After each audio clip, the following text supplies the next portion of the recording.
Yo, what's up, guys, and welcome back to another video. And today I'm going to be doing an interview with a player. Yes, I know it's been quite a long time since I've done an interview.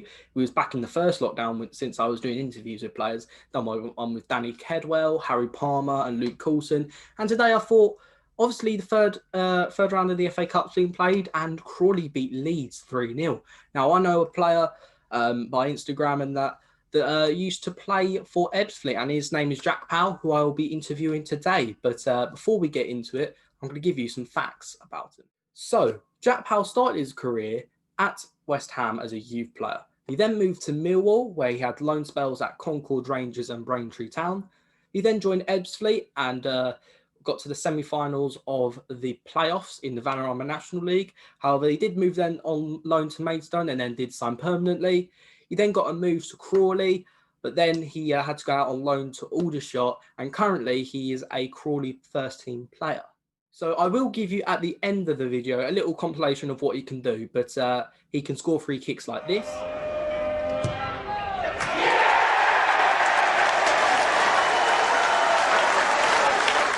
And absolute peaches of a ball like that. Dean Rancity, cross coming in towards the penalty area. There's a head on goal. It's a fabulous goal as well.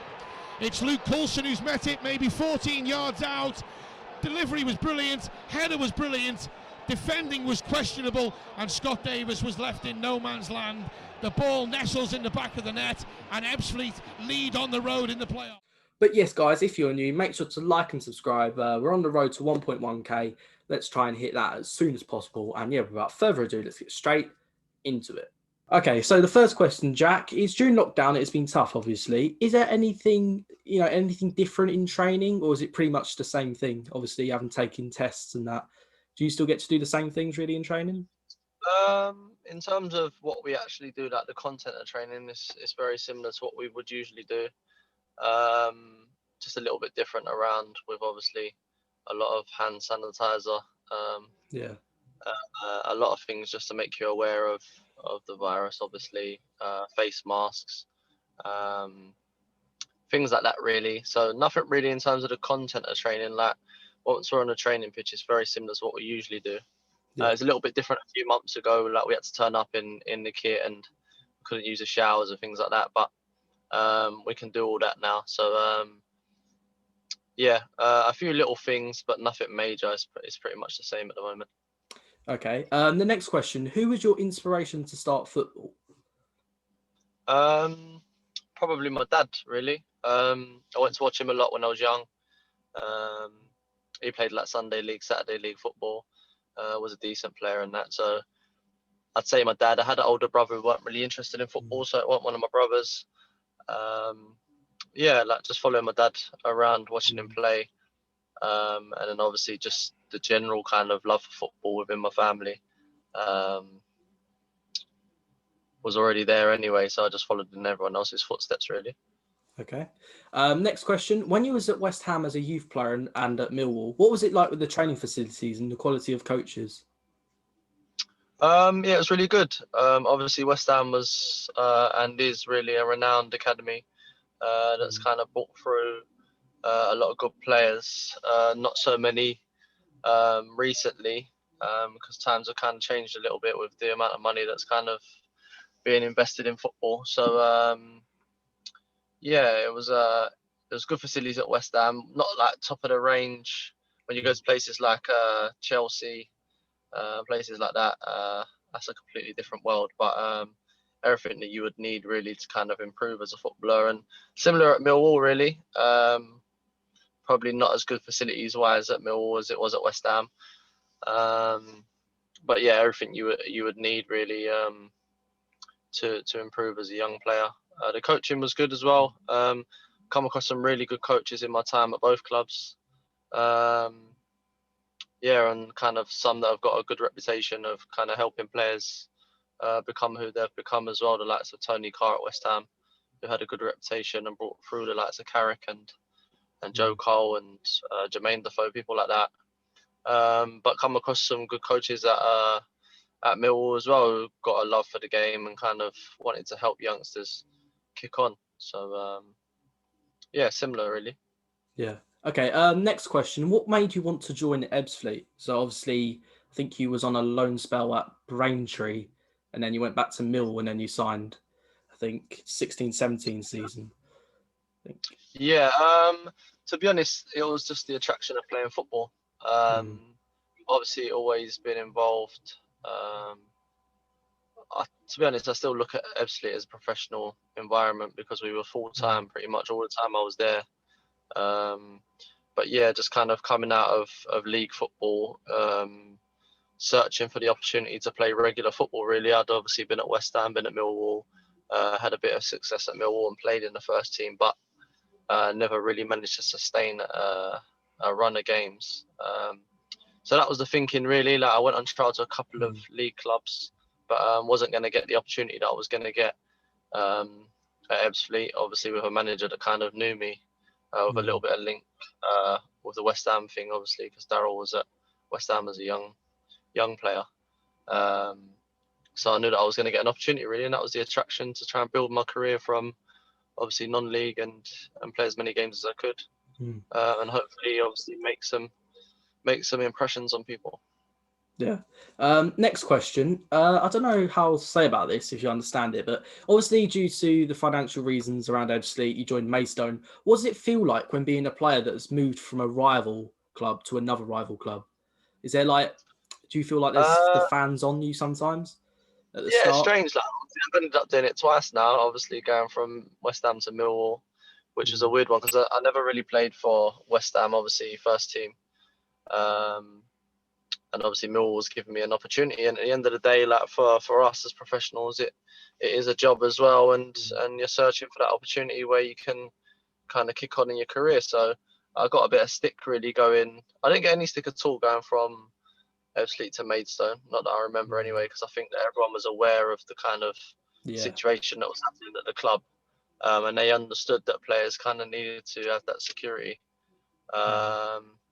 And I was a bit in and out of that season at Ebbsfleet as well, after playing a lot of games. So I just felt like I deserved a little bit more of an opportunity at the time. And I think kind of the staff and stuff knew what was going on behind the scenes, and they were happy for me to kind of move on and play football. But it was a little bit strange playing against Ebbsfleet again. Obviously spending like 2.5 years that I played against them for Maidstone. A little bit strange, but there wasn't much animosity with it really at all. I think they understood my reasons for going. But yeah, it's a little bit of a strange feeling when you're playing against ex-teammates and things like that. Yeah. Next question. What would you say is your most favourite goal of your entire career so far? That's a good question. The one that I look back on that had the most kind of like, I wouldn't say significance, but like the biggest buzz, like the biggest feeling, like excitement, was probably the winning goal for Ebbsfleet against Welling. We won 2-1. I think we had 10 men for a long time in that game as well. We were just in the game at 1-1, and I scored late on to win 2-1. So that had a real buzz about it, I think. I remember like it was raining, like the atmosphere was just good. Like we had a lot of fans behind the goal as well. A few fans in the ground and that, and I remember it went crazy when I scored the winner. So that was a good one.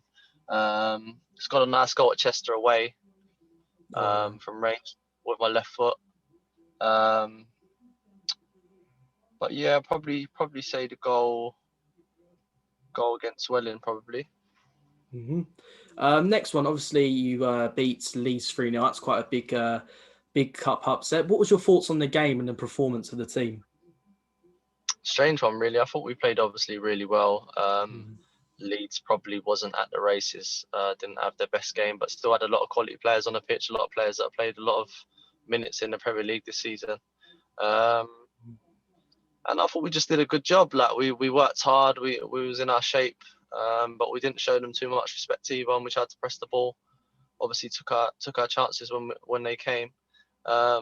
It's a bit of a strange feeling, to be honest, because like if I'm being totally honest, they didn't really make us work as hard as I thought we would have had to work to win the game. So I guess along with the fact that there was no fans in the ground, it makes it kind of feel a bit strange at the full-time whistle when you've just beat a Premier League team, and quite convincingly in the end as well. But it was a little bit of a feeling of kind of, almost like not an anticlimax. I wouldn't say an anticlimax at all. Maybe it was because of the atmosphere, but it was almost a bit like, well, I expected to work a bit harder to get that result, and we kind of done the job so well in the end. It almost turned out like, wow, like we've done it with, I wouldn't say with ease. That's not the right word, but you get what I'm trying to say. So what's your thoughts on the FA Cup draw? And do you think you can maybe progress a bit further in the Cup? I think so. I think the game's obviously given us confidence, the game against Leeds, that we can go out and put a good performance on against anyone. Maybe it makes it a little bit tougher being away from home, but it's nice to go to a nice ground and stuff, and play against a team that's obviously a couple of leagues above us. But yeah, we'll just go out with the mentality that we can beat anyone on the day, really, and we'll go and enjoy it. Obviously, there being no fans as well, likely that there's no fans when it comes around. Kind of doesn't really change too much, like whether you're playing away from home or not.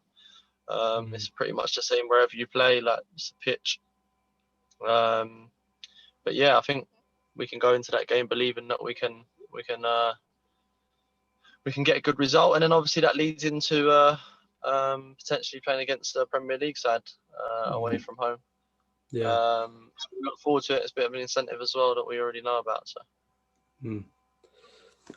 the next question I've been asked, or people are asking this to tell you, would you come back to Ebbsfleet at any point in your career?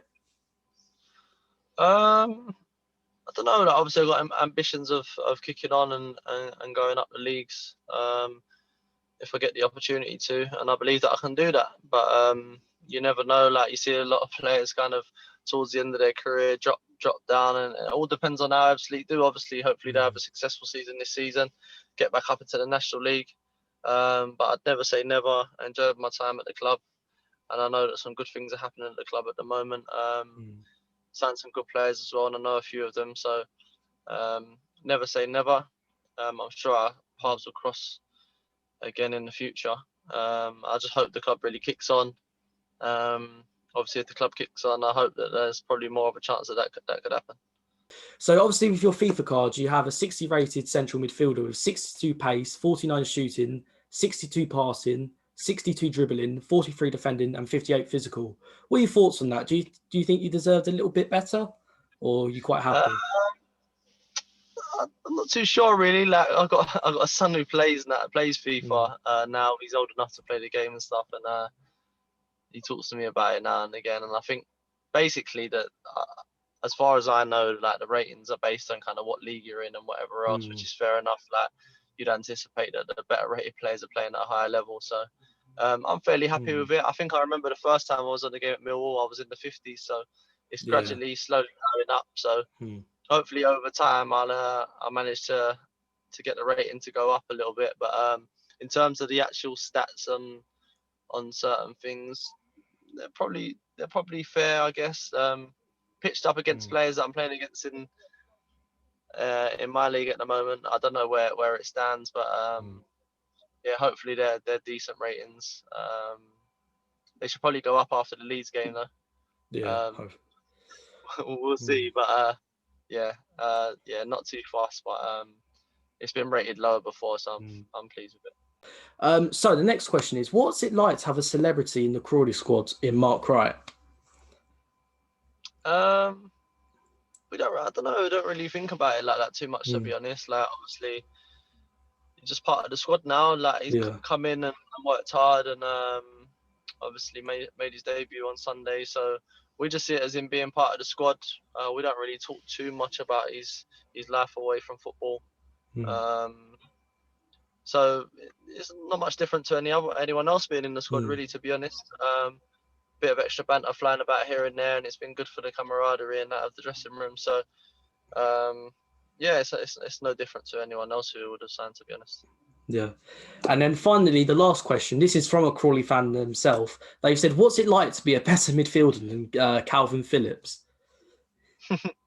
I guess that's an opinion thing, isn't it? Yeah. No, I'm joking. No, it was good to get a result. It was a shame, to be honest. I was disappointed that he didn't actually play in midfield the other day. He played at the back, bit of a different position for him, and it would have been nice to actually play directly against him and just get a feel for kind of what he's like to actually play against 1-to-1. So yeah, thanks for the compliment. But I'll, after the result, I think I'll keep my feet firmly on the ground and just kind of concentrate on our league games and see where it takes me. Hopefully one day I'll manage to cross paths with him in midfield again, and it'll be a good test. So before we end today's video, I've got a little clip here of Jack Powell as a player of all his clubs.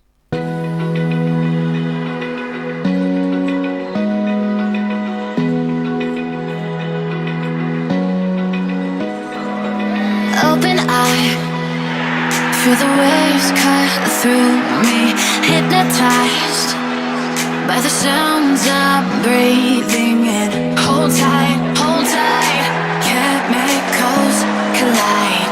Hold tight, hold tight. Dripping lights paint the skies, all because of you. Dripping lights paint the skies, only you can make me move. You can make me move. Can make me move. You can make me move. Can make me.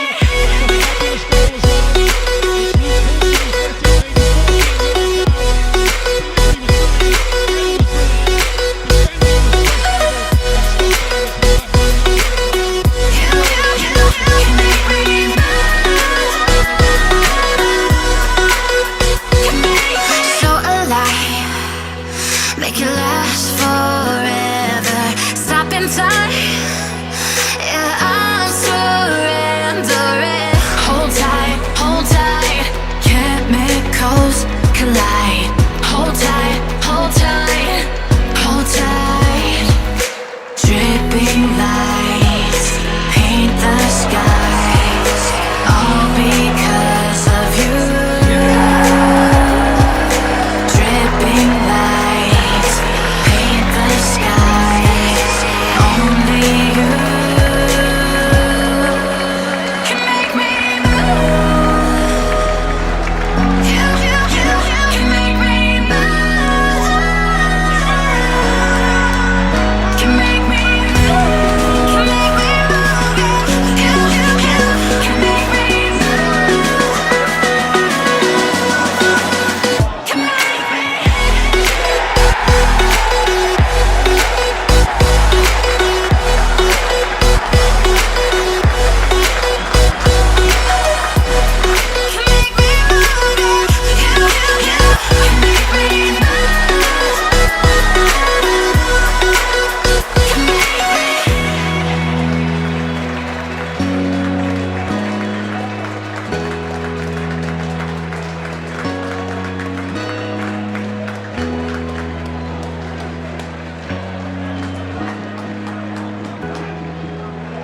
So yes, guys, this is going to be the end of the video. If you're new, make sure to like and subscribe. Thank you, Jack, for coming on. That's much appreciated.